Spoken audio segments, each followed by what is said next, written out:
I mean, Alive getting those tanks up, but just not quite in time.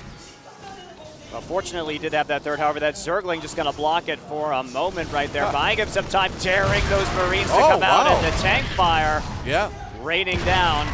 Finally gets that Zergling, but delaying that for another good 20 seconds, and that's a big deal in a situation like that where Alive really needs his economy going again. And I mean, he needs to have the mules. He needs to be able to double produce SCVs. He did lose a lot of workers in that attack as well. It wasn't just that command center that went down.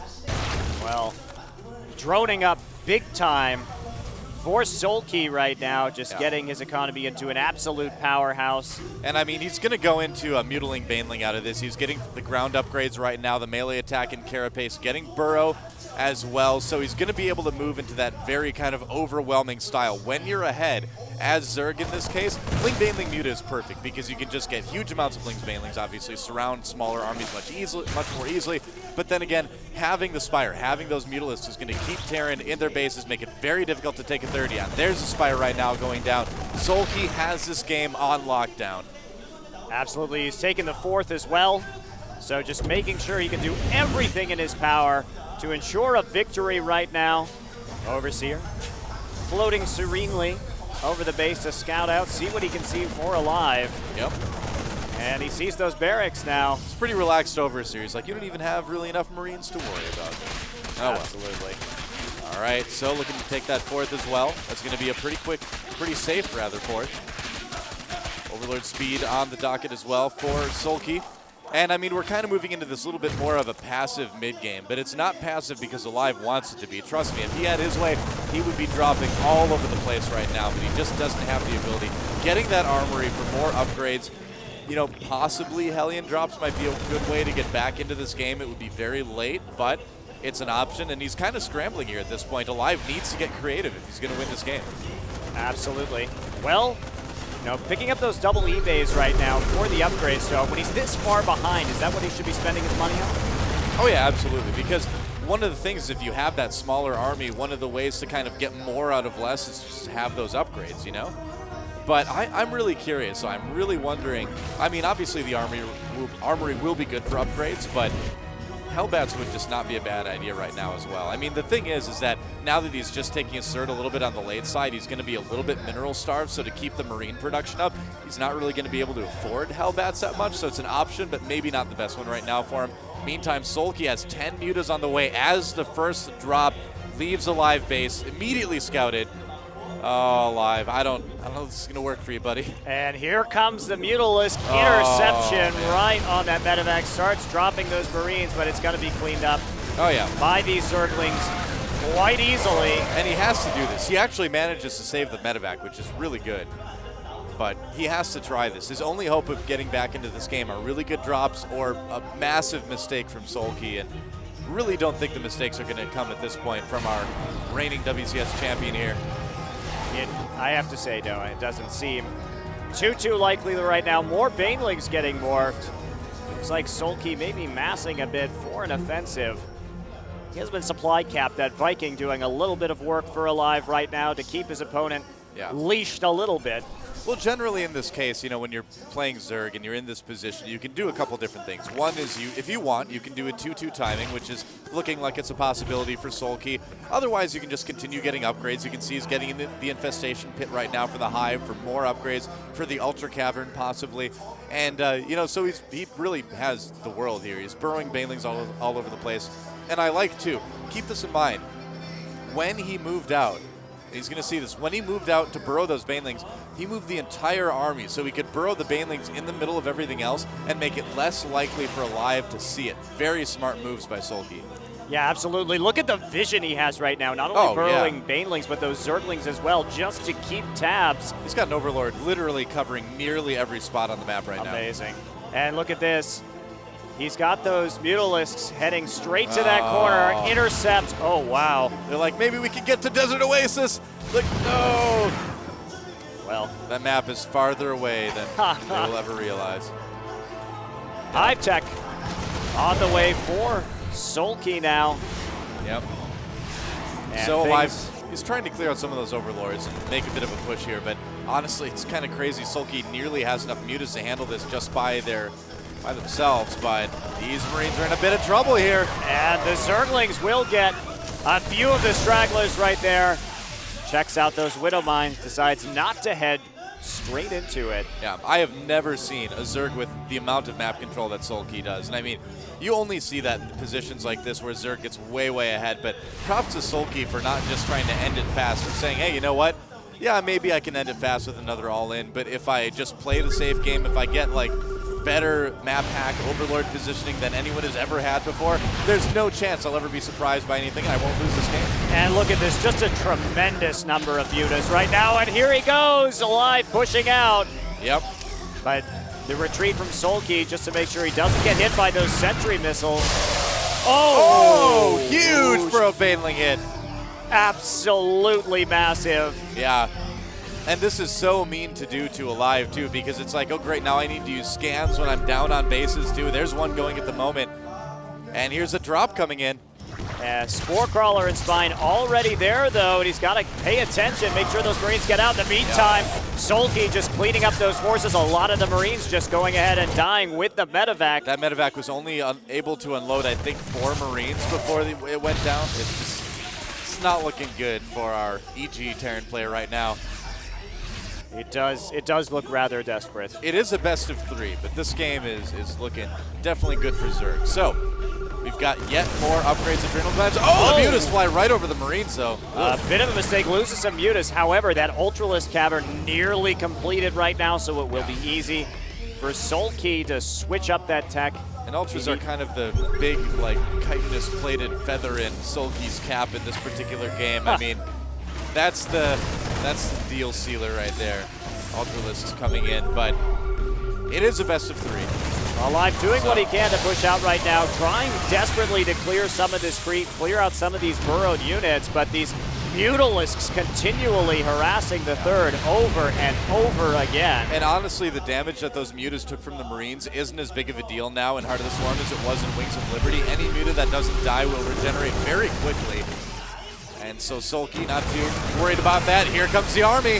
And the Marines splitting away from those Banelings, but a lot going down all the same. Yeah. A tank meeting its end as well.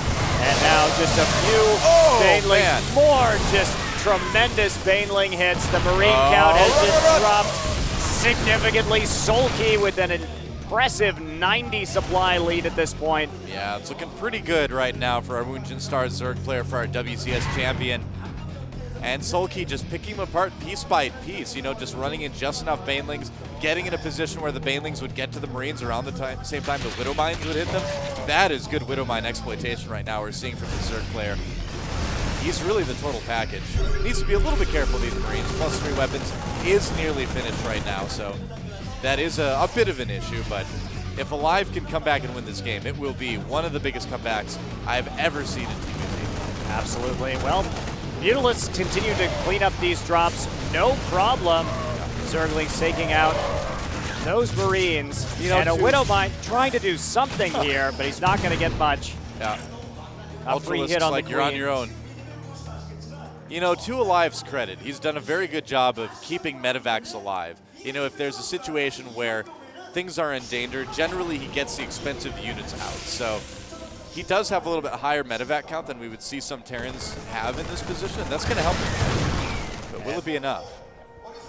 There we go. More drops happening right now. Up at the 5th base for SoulKey, but it gets cleaned up easily once again. SoulKey knocking on Alive's door right now. He's rolling in with those Banelings. The Marines trying to split, but so many going down all the same. He's going in, breaking down the wall, and he's moving into that 3rd base. He's harassed us so much with Mutalisks. It's time to try to take out some workers with Banelings. And there's a split. Gets some Marines for his trouble as well. Wow. And there we go. Most of the SCVs. Yeah, 120 supply lead right now. I mean, SoulKey would literally just have to, like, put all his units on hold position and walk downstairs to get a coffee here at the mall to lose this game at this point. Yeah. Pretty grim, Doa. He's clearing out those Widow Mine missiles with a few Vanguard Zerglings. And here, finally, come the Ultras. Yep, meanwhile, the Mutas coming in at the 3rd. Just too much for Alive to handle, I think, guys. GG, and SoulKey takes game 1. That was a pretty commanding victory from our WCS Season 1 Korea champion right there, Wounded Stars. The SoulKey. thing is these Terran players cannot continue to play greedy like this against players like SoulKey. He will take advantage of it every single time, just like we saw in game number 1, just like we saw in the WCS Korea finals last week. Terrans are going to need to play safer. They're going to need to maybe get a tank or two out earlier on. We did see Alive do that last game, but not quite early enough. Right.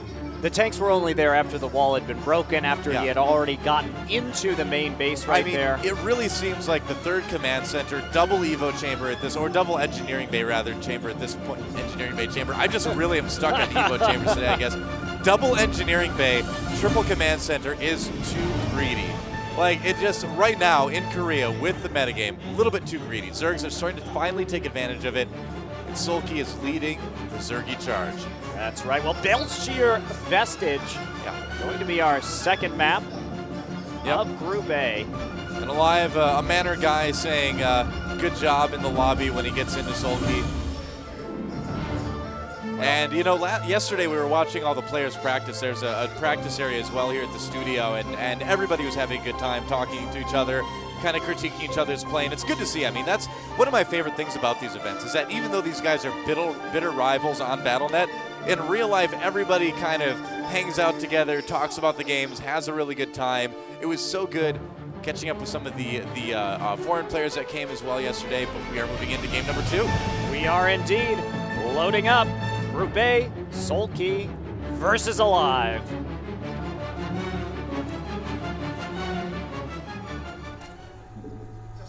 And here we are. Here we go. I'm Monte Cristo. Joining me is Doa. Your two players in the second game of Group A. Yeah. Up 1-0, Wounded Stars SoulKey, the blue Zerg, up at the 10 o'clock position. And EG's Alive, the red Terran, spawning at 4 o'clock.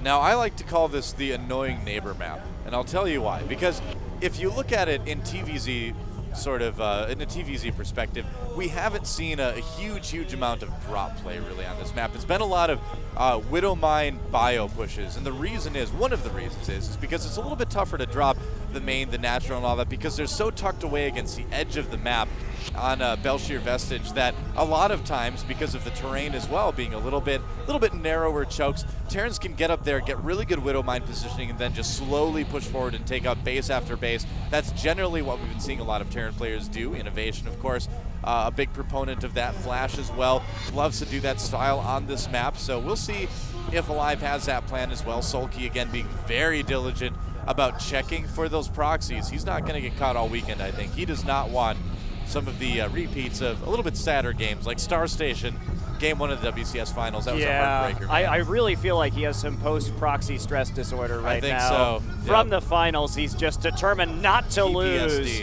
PPSD. Yeah, post-proxy stress disorder, yeah. I think that's very prevalent right now in the Zerg and Protoss races. So it's going to be command center first for Alive, and I mean, he's building it on the high ground. It's going to be a little bit safer. Perfectly fine to do, but what will he go into after that? Will it be for quick reactor? You know, will he go for that quicker command center again, that quicker third? I've got a feeling we're going to see him tone it down a little bit, play a little bit safer, a little bit slower. Yeah, well, we are seeing that faster CC this time, not opting for that Reaper build. Yeah. And a bit of a slower gas as well from SoulKey this game, so maybe a little more slow-paced early on. Well, he's going to want that Zergling speed quickly either way. It's something that all Zergs have kind of just been going for. I guess I shouldn't say all, but most Zergs have been opting for that quicker speed rather than the old days of like the 4-queen build, the 6-queen build. The 6-queen especially is just very dead at this point in TVZ. We hardly ever see it, at least in Korea, you know, where we've seen most of the games, obviously, that we've casted and watched. But yeah, Zergling speed always good. I mean, it's really good to be able to just have that option if you see it. If you see their SimCity at their natural not quite where it should be, you can come into the Speedling attack, shut them down quite a bit. And it's also the start to a good Baneling bus as well, so a lot of options here. But I've just got this feeling we're going to see a little bit longer straight-up game on this map. I have to say, Doe, I thought SoulKey's play last game, I love the smoothness of the transition from the Roach Baneling bus straight into the 3rd and 4th base. And absolute map control that SoulKey managed to get. What flawless play from our Zerg player last game. Oh yeah, well I mean it was very, very good. The thing that stuck out in my mind is that so oftentimes you see Zerg sort of over pursue it, you know, for lack of a better term, where they just kind of go a little bit overboard in terms of going all in on their all in. You know, SoulKey knew exactly when was the time to stop the aggression, to go for that third, get those Evo chambers. And it is a bit delicate sometimes. If you do it too, you know, early, you haven't done enough damage. If you do it too late, then you've kind of set yourself behind as well. But I think very, very good timing for SoulKey to do that. You can see Alive right now on this map, not taking any chances, starting that wall at his natural again, and going for that reactor factory behind that with just a single engineering base. So upgrades will be a little bit slower this time. I think we're going to see him concentrate a bit more on the army. Yeah, well, I think after last game, it does make sense to slow it down a little bit. Yeah, 2 more barracks right away as well, so there you go. Taking fewer risks. Yep. This time around, SoulKey now working on his third base, plopping it down there up at the 1 o'clock. And he's been macroing like a madman, getting that quicker third right as Zergling speed about finishes, adding out another gas now, but he has just been doing nothing but droning. No lings really, beyond just a couple to get a little bit of map vision out there, but he has an absolutely insane economy started right now. This passive opening by Alive may give SoulKey a really big edge coming into this mid-game. We'll have to see. The first Hellions are on the map right now. Finally some Zerglings finishing, but he's got that speed done. He should be able to beat them back if they decide to go across the map. Baneling Nest, also the building of choice right now for SoulKey. Yep. So, and that Overlord, he's going to see the engineering base, going to see the barracks as well. I think he caught at least one of those. So he knows that it is going to be a little bit heavier early on biocomposition for Alive. He's going to be going for a lot of Marines, a lot of upgrades. And so SoulKey can just kind of verify. He's like, all right, well, I'm in good shape then. I've got my Baneling Nest nearly done. I've already got Zergling speed. If there are any of those like standard pushes around 10, 11 minutes or so, I'm going to be able to make the army. I need to defend that, especially on 3 bases. So SoulKey perfectly fine right now. And Alive, I mean, really, this is just a very standard TVZ. Absolutely. Well, the Hellions still roaming around the map, seeing what they can see. He will be moving them over to that third base. Overlord's like, what happened to my friend? He came in here and, oh no. No, That's what happens when you go 1 by 1. It's like a horror movie, Doa. I guess so. The Hellions doing some damage to that Queen at the third. He could lose it, but opting to back off there. Doesn't want to take too much damage on those Hellions. He knows that there's Zerglings out on the map somewhere. He's going to need to take care of those. Medevac production started for Alive right now, so you trying to beef up his forces as he supplements with Widow Mines. Yep. 1-1 for SoulKey already on the way, but Alive beating him a little bit in the upgrades right now. We'll have a temporary edge. And I'm guessing because he saw such a quick third from SoulKey, he's going to send that Widow Mine up to bury it at the 4th to just try to delay that as much as he can. Yeah, sending the Reapers back there as well. He could go ahead and just try to run it into the 3rd, honestly, as well, but we'll see. Okay, yeah, he's sending it right to the 3rd. Interesting. Well, is he actually just running this Widow Mine? Okay, yeah, just blocking off a bit of that path there. Those Queens see it. They might be able to see that little depression in the ground, you know, you can notice when the Widow Mine's burrowed there. Well, doesn't do a very good job of camouflaging itself, really. Well, I mean, there's only so much camouflage you can ask for a man-sized missile launcher. It's more like VW bug size. Yeah, almost. It's pretty gigantic when you think about it. Yeah, well, here comes the drop from Alive. He's going to give it a shot, going to that main base. SoulKey already has some Lings and Banelings out. No Baneling speed yet, though, so he's not going to be able to catch it quite as fast. And here comes Alive. And here we go. Zerglings running into the main right now to deal with this drop. A couple Overlords go down, however. Yep. Banelings running off creep, slowing down, and the drop will get picked up. Only a handful of Marines lost, but the Banelings get into the natural. Oh, Alive just letting Banelings just waltz their way right through his lowered supply depot. I can't believe it. He didn't lose as many SCVs as he could have. It could have been much worse. Well, Spire's on the way right now for SoulKey, so he's going to be coming out with some units. He doesn't have much of a bank right now, though, to produce once he gets down. The Zerglings trying to get a surround. They do get the surround, so they force the pickup right there, but the drop continues. Oh, no, he tried to lower them on the high ground, but he accidentally drops them on the low ground. Well, it looks like SoulKey's going to be a bit careful about engaging that, though, but Alive in a bit of trouble here. Loses a few more Marines to the Banelings. The Medevac's forced to use the afterburners to get out of there. Yeah, Baneling speed, of course, finished now as well. And SoulKey's been able to bank up a little bit more right now, so he should have enough for a good flight of Mutas by the time this Spire finishes.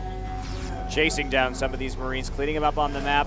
The lone Viking hunting those poor defenseless overlords. Yeah, well, Live knows that map control is a big part of how SoulKey was able to close out that game on Akalon Waste. So he's going to go ahead and try to deny as much map control, as much vision from SoulKey as he can, even though he is going to be, not really, behind, I would say right now, but hurting a little bit. It's a very tenuous situation for Live. His early pushes haven't done a lot. He really needs this third base to get established so that he can kind of keep up with the production necessary to keep up with his opponent. Well, we'll have to see if he manages to get it up. SoulKey sending down a scouting Zergling. He will find it right after that command center lands. So he knows exactly what's going on with his opponent right now. And what will be his response? A few Mutalisks, at least for now. And another drop coming in for Alive. Yeah, oh, the Widowmine not buried alive, has to lift those up and get away. He's been able to save a lot of units because there haven't been a lot of Mutalisks out yet, but they're coming now. And right there, Alive just thinking better of it. Backs off. Yeah, needs to be careful. And I mean, you can sort of see Alive trying to do a little bit of what we were talking about. He's moving ahead with the bio and the mines, the few bio and mines that he has anyway, to try to just get some semblance of presence on SoulKey's side of the map. He's got to lift this drop though, but the Mutas are right there. Yeah, there's not going to be any escape this time around. Or will there? Afterburners kick in. It's only the medevac, 22 hit points, and as it slows down. It's only a matter of time, Noah. Yeah. And the fort started as well for SoulKey, so he's really expanding unchecked across the map right now. A bunker for the defense of the third, but there are a lot of Zerglings coming in right now. Yeah. He's got that bunker there, which is nice. Widowmines help out as well. He's splitting Alive's army off, though. And no repair on the bunker, so it looks